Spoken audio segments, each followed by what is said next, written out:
Hello everyone, Surat here, and in this middle of the week of a game a day, yes, it is only a week long, let's take a look at another game that most people consider really bad, but if you consider its history, it's really not that terrible. It's Hydlide. Yeah, I know, people like the Angry Video Game Nerd and all them have done just scathing reviews about this thing, hating it beyond belief, and the thing is, it's just a game that was released about 5 years too late in the US. Back in Japan, this was a really popular game. It was released on like the PC Engine and the MSX, etc, etc. Back in 1984, I want to say, where they took elements of other games that were popular at the time, like Ultima and Tower of Druaga and games like that, and kind of combined them into this. The end result, a decent game for 1984. The problem with this game, at least in the US, it was released in 1989, where we already had Ultima 3 basically hit the NES. We had Zelda, we had Final Fantasy, we had Metroid, we had many other good games, and this is kind of like a precursor to the games that were already out at the time. But yeah, it just released so late in its life, released so late, it looks horrible by, even the current standards when it was released in the US. Back in 84, this was a pretty decent game. It had some interesting concepts, like an attack and defense mode. Mainly came from Tower of Druaga and all that. But anyway, let's get started here, and I will explain a little bit as I go. We are him. Little dude in the middle holding a shield and the red and blue armor. What you see walking around us, obviously, are enemies, because there's nothing else in this game. You, enemies, and treasure chests. At least as far as what you will see walking around. There are fairies to catch, there's a princess to save, all that standard fantasy cliches everywhere.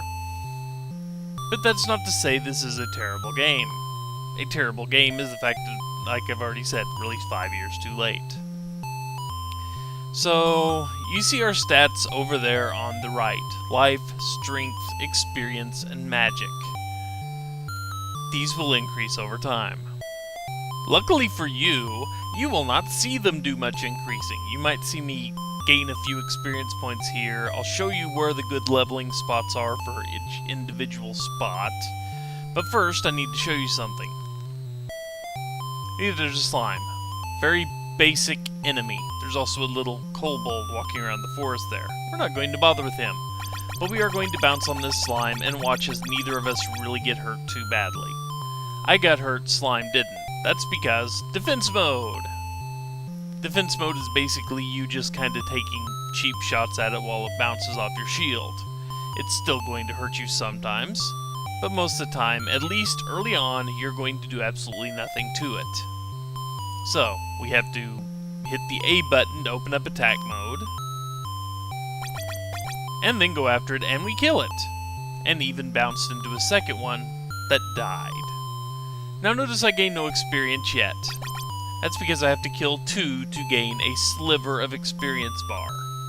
Yes, if you watch me grind, which you basically have to before you start out the game, you're going to watch me have to kill, I forget exactly how many. That's 2, 3, 4, 5, 6. I'm only going to the first bar. 7. Took a little damage there. 8. 9. Get over here. 10. So now I'm going to pause so I don't get brutally murdered while I talk here. Actually, I'm going to go down here and heal up. You notice my life went down. Watch how long. See, it takes about that long to come back up at the beginning of the game. It somewhat more speedily gets up later in the game as you collect a few items. But yeah, that's what you're doing for life. It's back in 1984. Good idea. In 1989, this looked absolutely terrible. So you see why this was considered to be a bad game, why it's not a good game in today's standards. Also, the music. You've heard this music. You'll hear it the entire game. Through the dungeons, through the deserts, through the rivers, killing the dragon, killing the end boss. Same music. End, same music. Yeah. You just get this one slightly Indiana Jones-ish sounding remix. So yeah, I can't defend this game by today's standards, but all I can say is that yes, back when it was released, this game was actually decent. It was actually kind of fun. Challenging. But also, of note, there was no internal batteries in cartridges when this thing was designed. So what you have is a password system. And it even helpfully tells you that the window is open, even though you can plainly see it. What we have is save, and that is essentially a save state. The only thing it doesn't save is your current level of experience. And to tell you something about experience, you saw what I went through to get that one little bar out of the 10 that lined that graph. Once you get that bar all the way to the right and fill it up completely, your life, strength, and magic all increase by 1 bar. So yes, I have to kill about 100 slimes to get to the next level of experience. Then I have to kill about 100 to 150 more to get to the next level. After that, they won't give me experience anymore. But remember, I said there were no internal batteries for this game. There should have been.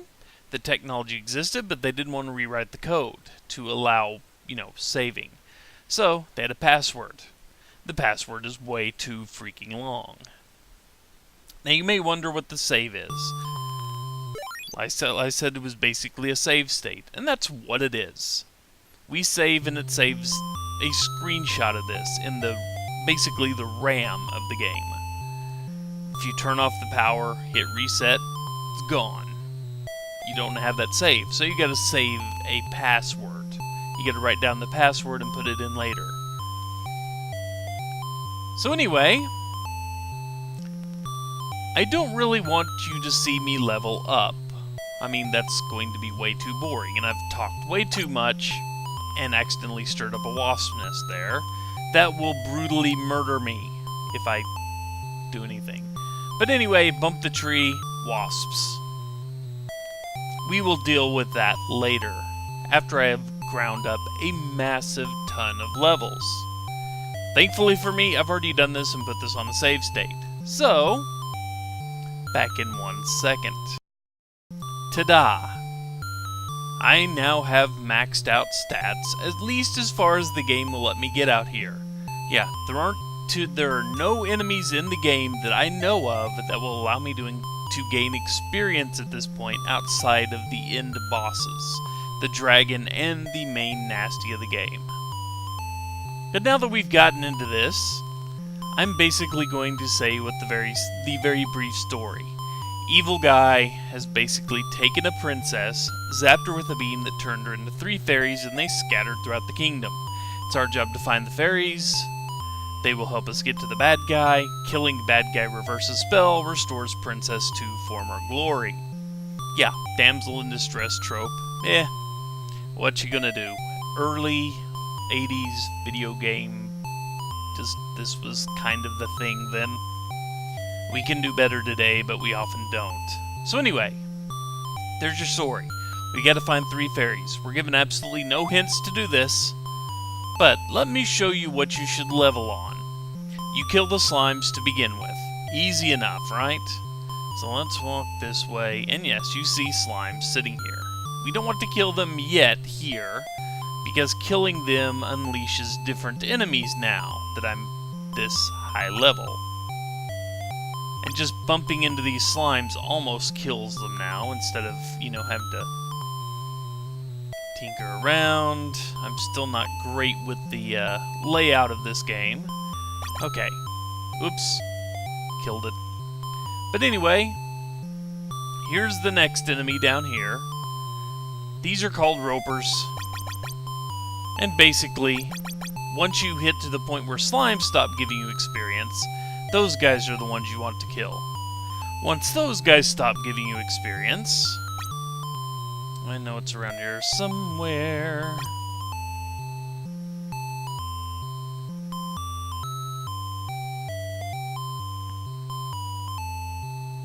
Go around the maze. We'll need to go in there in a minute. To here. Zombies. These are the ones you want to kill next. And once you've gotten your fill of zombies, and they no longer give you experience points, you will be at the point where killing these... Let's see if I can find a better one. Over here. This is the better screen for showing this off. You gotta start out with slimes, but if you kill a slime, that thing shows up, called a hyper. You kill them to gain experience until you're where I'm at now. That is how you gain experience through this game.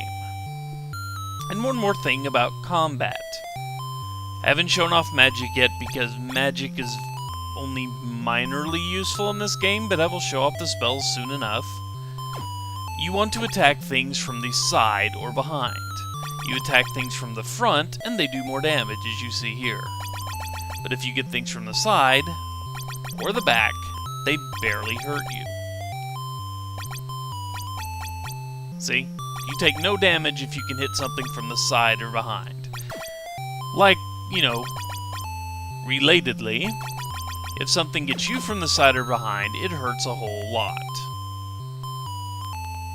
So anyway, as you get to watch how slowly my life replenishes, I will explain the magic. You trigger magic by selecting it with the B button, and you get 5 spells. Turn, which makes an enemy flip 180 away from you when it's standing right next to you. It does a 180 flip. So remember, if something's charging straight at you, you hit turn and it'll start going away from you. Fire shoots a small fireball. Let's see if I can make a couple of these work.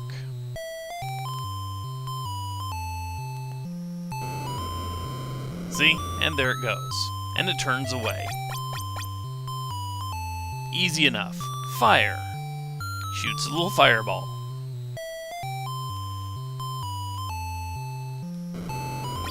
And you hit it. Notice time stops when, whoops.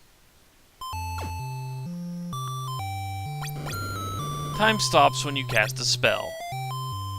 So now that I've pretty much drained my magic, I can't do anything more, I'm going to pause the video, and when I come back, full magic, so we can continue. Easy enough. So we have Wave. It only shoots left and right. It will not shoot up and down like the others.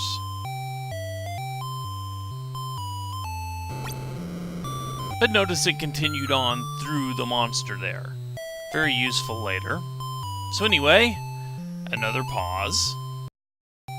And now the final magic spell we have, which is Flash.